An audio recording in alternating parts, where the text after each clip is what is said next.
Hello and welcome back students. This is a video lecture on the course syllabus of Gondwana University, Masters in Computer Science first year semester 2 Web Technologies.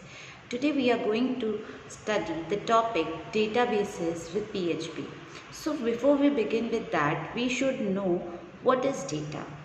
Data is a collection of distinct small units of information. It can be used in a variety of forms like text, numbers, media, bytes, etc. It can be stored in pieces of paper or electronic memory, etc. Word data is originated from the word datum, that means single piece of information. It is plural of the word datum. In computing, data is information that can be translated into a form for efficient movements and processing. Data is interchangeable. Data can be defined as a collection of facts and records on which we can apply reasoning or we can do discussion or some calculation. The data is always easily available and is in plenty. It can be used for processing some information from it. Also, it can be redundant, can be irrelevant. Data can exist in the form of graphic, reports, tables, text, etc. They represent every kind of information that allows us easy retrieval, updating, analysis and output of data by systematically organized or structured repository of indexed information. Okay, so this was the theory I read, but the explanation goes as follows. What is data? It is a small unit of information and it can be in any form. Information can come in any form. It can be a textual data, it can be graphical data, it can be in the form of an image, it can be in form of audio, video, in any media form or simply in the form of bytes. So how is data stored? So data can be stored in pieces of paper or electronic memory. Like here the data is in the form, it is stored in the form of a paper. Sometimes you have PPTs. In that case it's stored in electronic memory. So data can be stored on paper also, that is your copies and textbooks. Otherwise it can be in the form of electronic memory. How did this word data came into existence? Data came into existence from the word data, datum. Datum का मतलब होता है single piece of information और plural होता है उसी word का data. तो डेटा में singular and data is plural. अब जब हम कंप्यूटिंग करते हैं तो डेटा इज इंफॉर्मेशन जो ट्रांसलेट हो जाता है into a form for efficient movement and processing.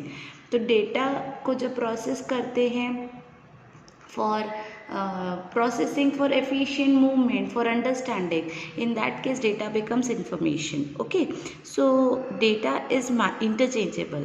अब data can be defined as a collection of facts and records. एक collection of कुछ facts arrange किया, कुछ records बन गया data. तो उस कलेक्टेड डेटा पे आप अपनी रीजनिंग लगा सकते हो. एक बार डेटा हाथ आ गया तब उसको कुछ जैसे data about how many people are COVID positive, तो जो भी है उससे रीजनिंग लगेगी कि फिलहाल जो सिचुएशन है वो क्रिटिकल है या नॉर्मल है. अंडरस्टूड. तो डेटा आने के बाद हम उसको रीज़न करते हैं कि इस डेटा से क्या हम आउटपुट निकाल सकते हैं. कभी कभी डेटा रिडंडेंट हो जाता है. ड्यूप्लीकेटेड डेटा को रिडंडेंट डेटा कहा जाता है. कभी कभी डेटा बिल्कुल इररिलेवेंट होता है, उसका कोई मीनिंग ही नहीं निकलता. और डेटा बहुत सारे फॉर्म में आता है, वो पहले भी बताया है कि वो रिपोर्ट्स हो सकते हैं, ग्राफिक्स हो सकते हैं, टेबल्स हो सकते हैं. और एक बात कि डेटा प्लेंटी में अवेलेबल होता है, बहुत डेटा होता है. हमें हमारे प्रोसेसिंग के लिए कुछ यूज़फुल इन्फॉर्मेशन को लेना है. ठीक है, तो आप डेटा को फिर अरेंज कर दीजिए. उसको ईजीली एक्सेस करने के लिए, उसको अंडरस्टैंड करने के लिए, एवे डंप किया हुआ डेटा अंडरस्टैंड नहीं किया जा सकता. डेटा को आपको अगर प्रोसेस करने से कुछ मीनिंग निकालना है तो you have to arrange your data in a particular form. ठीक है, so that you can further retrieve, update, analyse your data in a systematic form और an indexed form of repository. अब आगे बढ़ते हैं कि डेटाबेस क्या होता है. तो database is an organized collection of data so that it can be easily accessed and managed. You can organize data into tables, rows, columns and index it to make it easier to find relevant information. Okay, so database क्या होता है? Organized collection of data. और इसे आप easily access कर सको, manage कर सको. You can organize data into tables, rows and columns. आप डेटा को ना टेबल्स के फॉर्म में, जिसमें रोज़ होते हैं, कॉलम्स होते हैं, उस फॉर्म में रख सकते हो। उनमें इंडेक्सेस लगे होते हैं, यानी नंबरिंग होती है, तो आप अपने रेलेवेंट इन्फॉर्मेशन को इजीली एक्सेस कर सकते हो। डेटाबेस हैंडलर्स होते हैं जो डेटाबेस को क्रिएट करते हैं in such a way that only one set of software program provides access of data to all the user. एक software program and you can have access to the complete data. Any user can have it. अब the main purpose of the data is to operate a large amount of information by storing, retrieving and managing data. There are many dynamic websites on the World Wide Web. बहुत सारी ऐसी websites हैं हमारे world wide web पे which are handle through databases, जिनको database handle करता है. For example, एक मॉडल होता है जो चेक करता है कि होटल किसी भी XYZ होटल के रूम्स अवेलेबल है या नहीं है. तो वो कैसे करेगा? उसके पास एक डेटाबेस होगा जहाँ पे सारे होटल के रूम्स की इन्फॉर्मेशन होगी, सारे मतलब उस होटल के सारे रूम्स की इन्फॉर्मेशन होगी. तो वो अपने डेटाबेस से ही तो आपको चेक करके बताएगा कि नहीं कि रूम अवेलेबल है या नहीं है. तो ये भी एक डायनामिक वेबसाइट होती है, रन टाइम वेबसाइट होती है. Okay, so nowadays for example there are many databases available. अब कौन से databases हैं? MySQL, Sybase, Oracle, MongoDB, Informix, PostgreSQL, SQL Server etc. अब modern databases are manage by DBMS. ये भी वर्ड आपने कभी ना कभी सुना होगा, डेटाबेस मैनेजमेंट सिस्टम. डेटाबेस को मैनेज करने का जो सिस्टम है उसे DBMS कहा जाता है. SQL और structured query language is use to operate on the data stored in database. एक सिलेंड्रिकल स्ट्रक्चर होता है, वो डिस्प्ले करता है इमेज ऑफ अ डेटाबेस. ठीक है. Which language is use to operate on database? SQL, structured query language. Okay, and system which is use to manage the database is known as database management system. And so different types of database management systems are MySQL, Sybase, Oracle, MongoDB, Informix, PostgreSQL, SQL Server. MySQL तो पहले ही बता दिया. ठीक है. और आगे देखते हैं. Collected information which is in an organized form for easier access, management and various updating is known as database. Again and again they are saying कि डेटा को एक पर्टिकुलर ऑर्गेनाइज फैशन में टैबुलर फॉर्म में अगर रख दिया जाए so that हम उसे इजीली एक्सेस कर सके, रिट्रीव कर सके, अपडेट कर सके, मैनेज कर सके. तो that is nothing but your database. So containers having large amount of data are known as database. ऐसे कंटेनर्स जिनमें बहुत ज़्यादा लार्ज अमाउंट में डेटा बट ऑर्गेनाइज्ड फॉर्म में रखा हो तो वो डेटाबेस बन गया. जैसे कि public library store books. Database are computer structures. वो कंप्यूटर के स्ट्रक्चर्स हैं जिनका काम होता है डेटा को सेव करना, ऑर्गेनाइज करना, प्रोटेक्ट करना और डिलीवर करना. तो कोई भी सिस्टम जो मैनेज करता है डेटाबेस को, कोई भी सिस्टम जो मैनेज करता है डेटाबेस को, उसे हम डेटाबेस मैनेजमेंट सिस्टम या DBM कहते हैं.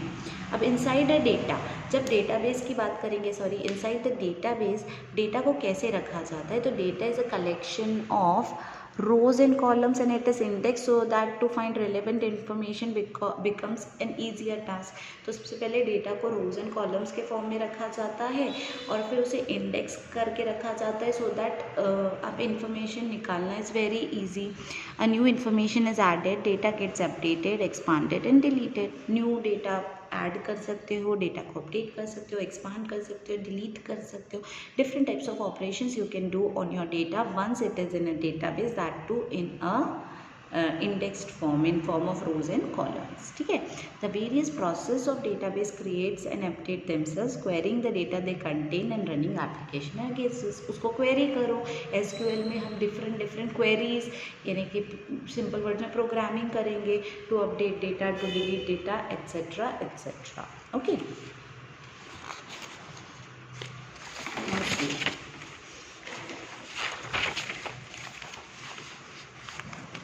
There are several types of database models have been developed so far. For example, एक फ्लैट होता है, एक हिरार्चिकल होता है, एक नेटवर्क होता है, एक रिलेशनल होता है. Different types of database models है.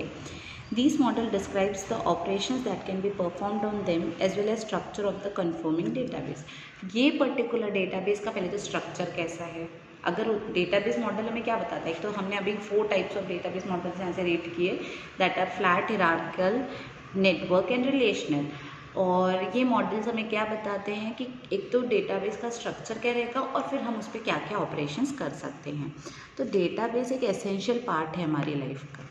What is database? The database is one of the very much essential part of our life, because as we encounter several activities that involve our interaction with database. For example in the bank या railway station या school या grocery shop etcetera.